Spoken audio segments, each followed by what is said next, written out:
How's it going, everyone? Welcome to another episode of Investing Kev. It has been a couple of weeks. Things have been busy, but it's good to be back. Thank you for joining me once again. In today's episode, we're not going to take a look at a specific company. I'm going to present my perspective on why I'm bullish on China and why disruption and innovation is a huge reason why I have a lot of conviction in investing in China. Always do your due diligence because your investing style is different than mine. You may come across different opinions and research, and that is totally okay. I will be listing off stocks in this video, most of them that I own, some of them I don't, so just because I listed off does not necessarily mean it's a guaranteed winner in a great stock. I just want to provide context to what I'm talking about. If you like this content, please give a thumbs up, subscribe, and leave a comment on your thoughts and opinions. I'm very interested to hear what you all have to say. Alright everyone, let's get started. Disruption and innovation in a country that is still developing is why I am very big on China in certain stocks. With a population of 1.4 billion people, within the next decade, China will become the #1 economic powerhouse in the world. At the very heart of pretty much any big-name Chinese company is their commitment to technology and the willingness to put in the time and resources to continuously develop that technology. I say this quite often in my videos, but the government is the biggest catalyst to the success of industries and companies not only within their own country but around the world.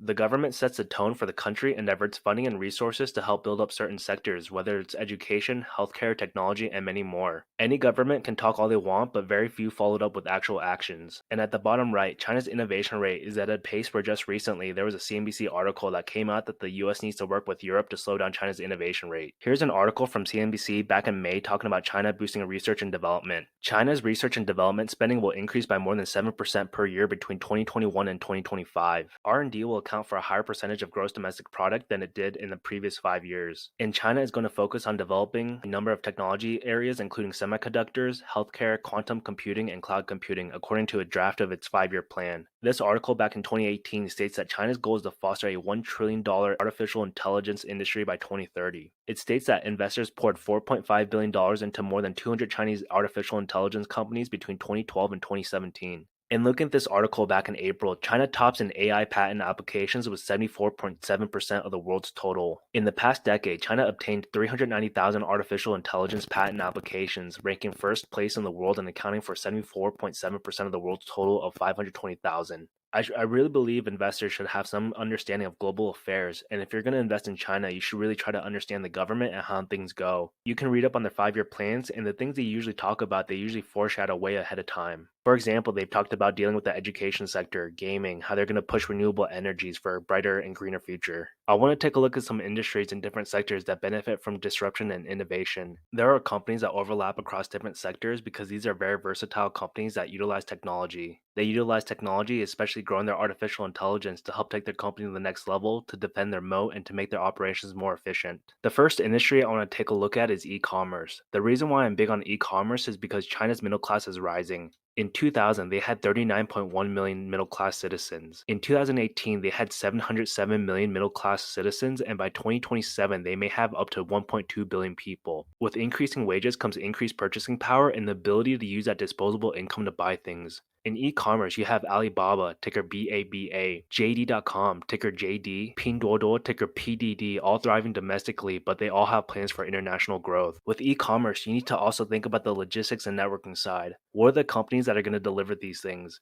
JD.com has their own logistics network and is able to deliver more than 90% of their packages within the same day or the next day. Alibaba has Cainiao, but a lot of them utilize ZTO Express, ticker ZTO, which is the leader of logistics and networking in China. You also have to take into consideration which companies have the trucks to help deliver these things. Full Truck Alliance, ticker YMM, is considered the Uber of China in terms of trucking. There are so many pieces to the puzzle, and these things work closely with each other. The next industry I'm very fascinated with is automobiles, specifically electric vehicles. China is the biggest EV market in the world and will continue to be because the government has made sure to prioritize climate change and renewable energy. You have NIO, ticker NIO, Xpeng, ticker XPEV, Li Auto, ticker LI, and BYD, ticker BYDDY. These are the main Chinese domestic leaders, with a lot of them already expanding in the European Union. Reading up on the Belt and Road Initiative, China has stated that it will help countries build towards a green future. In my opinion, it would be foolish for any developed country or developing country to continue internal combustion engines long term without a massive push and search for EVs.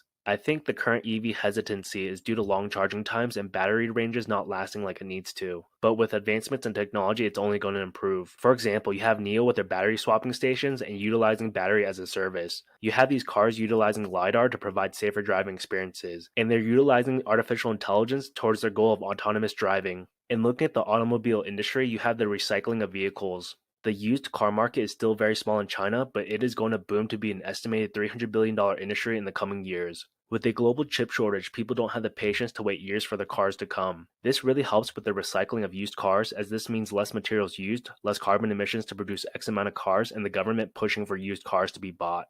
The third industry I'm interested in is internet and technology. Earlier this year, China says it now has nearly 1 billion internet users. Baidu, ticker BIDU, is the Google of China. They are more than a search engine. They rely heavily on artificial intelligence to help with their self-driving cars, and they use artificial intelligence to help cities reduce their water usage, scan highways for maintenance needs, and many more. I would add entertainment within this as well. There will always be a need for entertainment through TV shows or video games. You have Tencent, ticker TCEHY, NetEase, ticker NTES, Huya, ticker HUYA, Douyu, ticker DOUY, and Bilibili, ticker BILI. Competition is tough, it's supposed to be competitive, and I believe with the government pushing for innovation and disruption, these companies will push each other to do better and be better. Artificial intelligence plays a huge role in the algorithm these companies implement. They help companies determine which content to create to maximize the most viewers, helping increasing ad revenues because of the efficiency.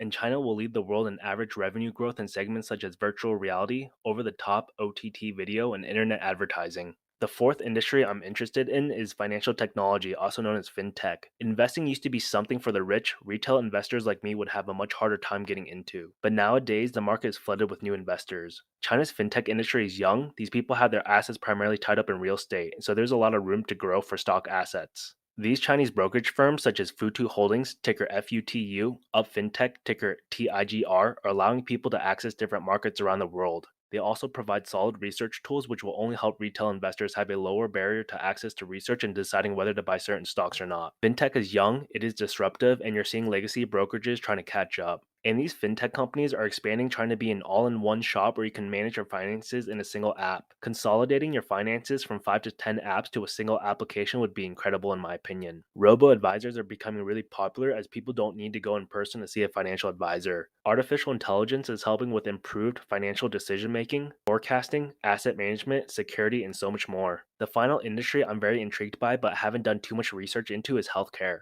If any of you have any resources on this, please leave a comment, as I would love some guidance on what to look at. I've read about how AI can help medical teams scan and detect tumors more accurately. It can help with surgeries, improve healing processes, detect health and manage prevalent diseases like diabetes and heart problems a lot better. I don't have any stocks off the top of my head because I don't know, but I would love to create a video someday about this as I learn. I hope this video shed some light as to my personal views on why I'm heavily focused on China when others are running away. I don't know what the future holds, but at this point in time, with all the information I've gathered and the time and effort I've put into understanding China and understanding the future of the world and the industries out there, this is why I'm shifting my portfolio towards e-commerce, electric vehicles, internet, fintech, and many more. Technology is everywhere, and China is a very technology heavy country, with the government pushing for disruption and innovation, which I really believe that's a good thing. I believe it's a really good thing because you want that wealth and pool of knowledge and talent to help come across these issues and find answers to solve health issues, climate issues, and to make your company more efficient. I have quite a few stock breakdowns and analysis videos on the stocks I talked about today, so feel free to check those out. If you like this video, please give a thumbs up, please subscribe, and I would love to hear your thoughts and opinions. As always, thank you for tuning in. We are on our way to 200 subscribers. Thank you for riding along with me on this journey. Take care, stay safe, and I will see you all next time.